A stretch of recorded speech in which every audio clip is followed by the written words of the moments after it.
അസ്സലാമു അലൈക്കും, നമസ്കാരം. എല്ലാവരും സുഖമായിട്ടിരിക്കുന്നു എന്ന് വിശ്വസിക്കുന്നു. ഇന്നത്തെ നമ്മുടെ റെസിപ്പി നല്ല സോഫ്റ്റ് ആൻഡ് സ്വീറ്റ് ആയിട്ടുള്ള കലത്തപ്പമാണ്. ഇത് വളരെ ഈസി ആയിട്ട് തന്നെ നമുക്ക് ചെയ്തെടുക്കാൻ പറ്റും. കുറഞ്ഞ ചെറിയ കാര്യങ്ങൾ ശ്രദ്ധിച്ചാൽ മതി. അപ്പോൾ നമുക്ക് കലത്തപ്പം ഉണ്ടാക്കുന്നത് എങ്ങനെയെന്നുള്ളത് നോക്കാം. ഇതൊരു ട്രഡീഷണൽ ഡിഷ് തന്നെയാണ്. എനിക്കിത് ഉണ്ടാക്കാൻ അത്ര അറിവൊന്നും ഉണ്ടായിരുന്നില്ല. എൻ്റെ ഇക്കാൻ്റെ ഉമ്മാൻ്റെ അടുത്ത് നിന്നാണ് ഞാനത് പഠിച്ചിട്ടുണ്ടായിരുന്നത്. അപ്പോൾ നമുക്ക് ഈ വീഡിയോയിലോട്ട് പോവാം.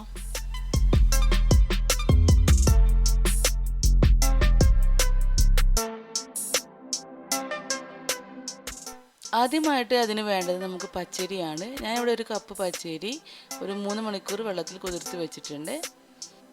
ഇതിപ്പോൾ നേരത്തെ കുതിർത്ത് വെച്ചിട്ടില്ലെങ്കിൽ നല്ല ചൂടുവെള്ളത്തിൽ 2 മണിക്കൂർ വെച്ചാലും മതിയാവും. ഇനി അതൊരു മിക്സിയുടെ ജാറിലേക്ക് മാറ്റാം.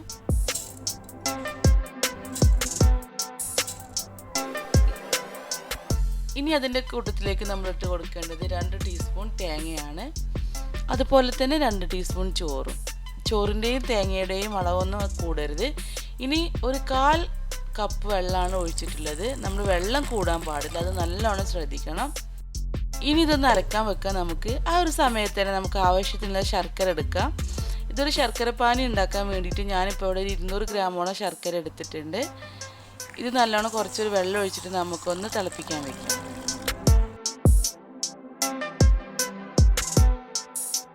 ഇപ്പോൾ നമ്മുടെ മാവ് ഇവിടെ അരച്ചെടുത്തിട്ടുണ്ട്.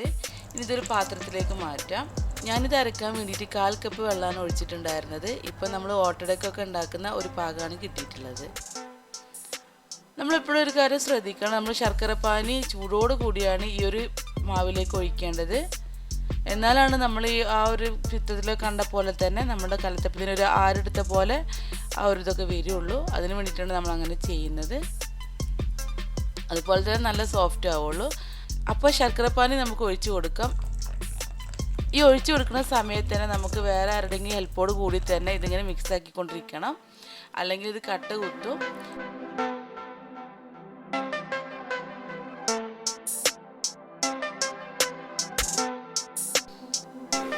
ഇനി അതിലേക്ക് 1/2 ടീസ്പൂൺ ഏലക്കാപ്പൊടി ഇട്ട് കൊടുക്കാം, 1/2 ടീസ്പൂൺ ജീരകപ്പൊടി, ഒരു നുള്ളു ഉപ്പ്, ഒരു നുള്ളു ബേക്കിംഗ് സോഡ. ഇതും കൂടി ഇട്ടിട്ട് നമുക്കിതൊന്ന് മിക്സ് ആക്കി എടുക്കണം. ശർക്കരപ്പാനി ചൂടാതിന് മുമ്പായിട്ട് തന്നെ ഇതിലേക്ക് ഒഴിക്കണം.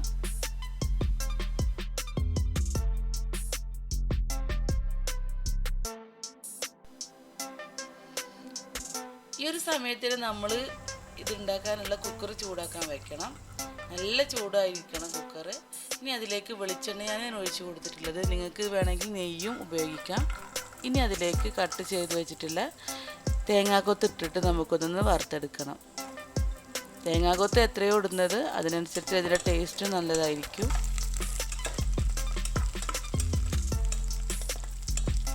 ഇത് നല്ലോണം ഒന്ന് വറുത്ത് വരുന്ന സമയത്ത് നമുക്കിതിലേക്ക് ചെറിയ ഉള്ളിയാണ് വേണ്ടത്, സവാളയല്ല.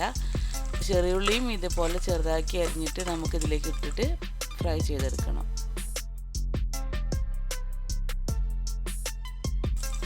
ഇനി ഇത് രണ്ടും കൂടെ നല്ലോണം ഒന്ന് മൂപ്പിച്ചെടുത്തിട്ട് നമുക്കിതിന്ന് കുറച്ച് ഭാഗം ഒന്ന് മാറ്റി വെക്കണം.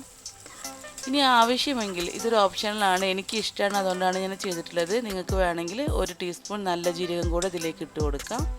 അത് നിങ്ങൾക്ക് താല്പര്യം ഉണ്ടെങ്കിൽ ചെയ്താൽ മതി. ചിലവർ കറുത്ത എള്ളും ഇട്ട് കൊടുക്കുന്നുണ്ട്. എനിക്കിഷ്ടം നല്ല ജീരകമാണ്, അതുകൊണ്ടാണ് ഞാനത് ഇട്ടിട്ടുള്ളത്. ഇനി ഇതിന് കുറച്ച് ഭാഗം നമുക്ക് എടുക്കാം. ഇതിപ്പോൾ ഇവിടെ ആയി തുടങ്ങിയിട്ടുണ്ട്. അപ്പോൾ അതിന്ന് കുറച്ച് ഭാഗം എടുത്ത് വെക്കാം. എന്നിട്ട് നമ്മളുടെ മാവ് ഇതിലേക്ക് ഒഴിച്ചു കൊടുക്കാം. നിങ്ങൾക്ക് വേണമെങ്കിൽ ഇത് ഫുള്ളായിട്ട് എടുത്തിട്ട് മാവിൽ കലക്കിയിട്ടും ഒഴിക്കാം. ഞാനിപ്പോൾ ഇവിടെ എങ്ങനെയാണ് ചെയ്യുന്നത്, എന്നിട്ട് ജസ്റ്റ് ഒന്ന് മുകളിലേക്ക് ഒന്ന് ഇളക്കി കൊടുത്താൽ മതി. അപ്പോൾ നമ്മളുടെ ഈ ഒരു മിക്സൊക്കെ ഇതിൽ അങ്ങോട്ടും ഇങ്ങോട്ടൊക്കെ നല്ലോണം സ്പ്രെഡ് ആവും. ഇനി ബാക്കി വന്നിട്ടുള്ള ഒരു തേങ്ങാക്കൊത്തിൻ്റെ മിക്സും കൂടെ നമുക്ക് ഇതിലേക്ക് ഇട്ട് കൊടുക്കാം. കുക്കർ നല്ലോണം ചൂടായിരിക്കണം. അതുപോലെ തന്നെ ശർക്കരയുടെ പാനി ഒഴിക്കുമ്പോൾ നല്ല ചൂട് വേണം. ഈ ഒരു 2 കാര്യങ്ങൾ ശ്രദ്ധിച്ചാൽ തന്നെ നമുക്ക് നല്ലൊരു കലത്തപ്പം ഉണ്ടാക്കിയെടുക്കാൻ പറ്റും. അതുപോലെ തന്നെ വെള്ളത്തിൻ്റെ അളവ് കൂടാനും പാടില്ല, കുറയാനും പാടില്ല. ഇനി നമുക്ക് കുക്കർ അടച്ച് വെക്കാം. എന്നിട്ട് 15 മിനിറ്റ് നമുക്ക് ലോ ഫ്ലെയിമിലാണ് വെക്കേണ്ടത്. വിസിൽ വെക്കേണ്ട ആവശ്യമില്ല. 15 മിനിറ്റ് ആകുമ്പോൾ നമുക്ക് മുകളിലേക്ക് നല്ലോണം ആവി വരും. ആ സമയത്ത് നമുക്കിത് തുറന്ന് നോക്കാം. നമ്മുടെ കുക്കർ ഇവിടെ ആയിട്ടുണ്ട്. ഇങ്ങനെ എന്തെങ്കിലും സ്ക്വയറിൽ എന്തെങ്കിലും വെച്ചിട്ട് നമുക്ക് കുത്തി നോക്കിയാൽ മതി. അതിൻ്റെ കൂടിന് പറ്റി പിടിച്ചിട്ടുണ്ടെങ്കിൽ ഒരു 5 മിനിറ്റ് 10 മിനിറ്റ് കൂടുതലായിട്ട് വെച്ചാൽ മതിയാവും. എന്നിട്ട് നമുക്കിതൊരു തണുക്കാൻ വെക്കണം. അല്ലെങ്കിൽ എന്താണെന്ന് വെച്ചാൽ ഈ സൈഡൊന്നും വിട്ട് കിട്ടില്ല. ഇനി നമുക്കിതൊന്ന് എടുത്ത് നോക്കാം.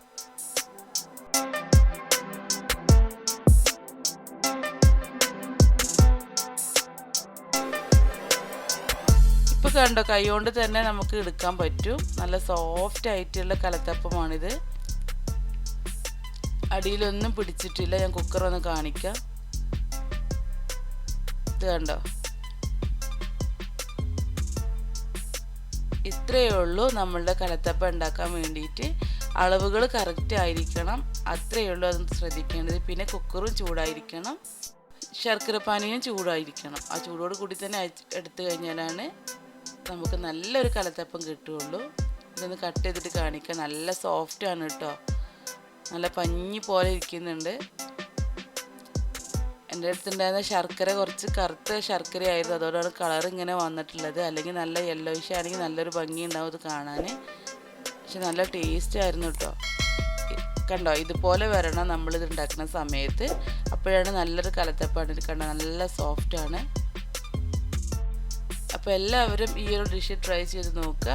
നിങ്ങൾക്ക് ഇഷ്ടപ്പെട്ടിട്ടുണ്ടെങ്കിൽ നിങ്ങളുടെ ഫ്രണ്ട്സായിട്ടും റിലേറ്റീവ്സായിട്ടൊക്കെ ഷെയർ ചെയ്യുക, ലൈക്ക് ചെയ്യുക, സബ്സ്ക്രൈബ് ചെയ്യുക. അപ്പോൾ മറ്റൊരു വീഡിയോയിലൂടെ കാണുന്നത് വരെ thanks for watching Minu's world. അസ്സലാമു അലൈക്കും.